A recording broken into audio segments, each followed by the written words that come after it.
Le Tchad et le Burkina Faso, deux pays appartenant à un même espace, le Sahel, connaissent également des défis similaires qui freinent leurs efforts de développement durable.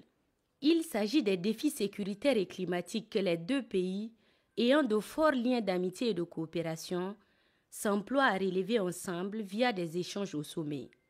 C'est l'une des raisons du déplacement ce mardi 14 janvier 2025 du ministre burkinabé de la Communication, de la Culture, des Arts et du Tourisme, porte-parole du gouvernement, au Palais Toumaï. Gilbert Péguenouende Ouedraogo est porteur d'un message de son président, le capitaine Ibrahim Traoré, destiné au président de la République, chef de l'État, maréchal Mohamed Idriss Déby Itno.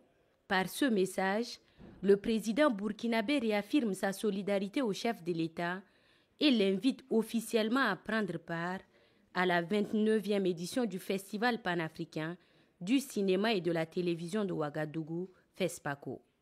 Le Tchad a été désigné pays invité d'honneur de ce grand événement cinématographique d'Afrique. Une distinction qui prouve, selon le ministre burkinabé, la vitalité de la scène cinématographique tchadienne et l'importance accordée par le Burkina Faso à la coopération culturelle avec le Tchad. Le contexte aujourd'hui impose donc que nous puissions traduire notre solidarité vis-à-vis du peuple frère tchadien. Donc son Excellence, Monsieur le Président du Faso, dans son message, a dans un premier temps traduit toute sa proximité, toute sa solidarité et celle du peuple burkinabé à son frère et homologue ainsi qu'au peuple tchadien. Il a également souhaité dans le message accueillir à Ouagadougou le président de la République du Tchad à l'occasion donc de la 29e édition du FESPACO. Nous avons eu une oreille très attentive. Le maréchal du Tchad a également en réponse indiqué toute sa satisfaction pour l'insigne honneur qui est fait au peuple tchadien. Donc le Tchad a été retenu comme pays invité d'honneur du FESPACO. Et nous avons vu que quasiment tous les médias du Tchad traitent déjà donc de l'actualité liée au FESPACO. Cela montre que nous aurons un très beau festival. Il y a déjà près de 4 films tchadiens qui sont sélectionnés. Et il y a également des citoyens du Tchad qui ont été retenus comme membres des différents jurys du FESPACO. Donc cela montre que la coopération interculturelle est réelle. Et donc nous n'avons pas de raison de douter.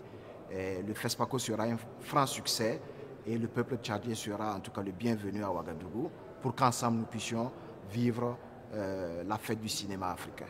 L'audience accordée au ministre burkinabé de la Communication, de la Culture, des Arts et du Tourisme a été aussi l'occasion d'exalter les bonnes relations entre N'Djamena et Ouagadougou.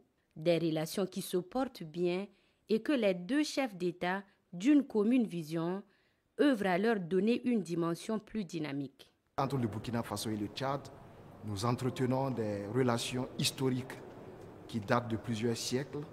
Le maréchal l'a indiqué, il y a même des liens de sang entre les Burkinabés et les Tchadiens. Donc de ce point de vue, nous entendons en tout cas organiser ce festival dans une très bonne ambiance de fraternité, de solidarité africaine, parce qu'aujourd'hui, le ferment, ce sur quoi nous devons nous appuyer, c'est notre richesse culturelle, notre richesse interafricaine qui devrait aujourd'hui en tout cas nous permettre d'aller véritablement vers une souveraineté totale. Et c'est à partir de là que nous allons développer nos différentes nations et apporter aux populations le bien-être et le plein épanouissement. Au-delà de sa vocation cinématographique, le FESPACO représente une opportunité unique de dialogue et de collaboration entre les peuples africains. Cette édition sera l'occasion de rapprochement entre N'Djamena et Ouagadougou, ouvrant la voie à de nouvelles initiatives pour promouvoir la culture et le développement durable dans l'espace Sahel.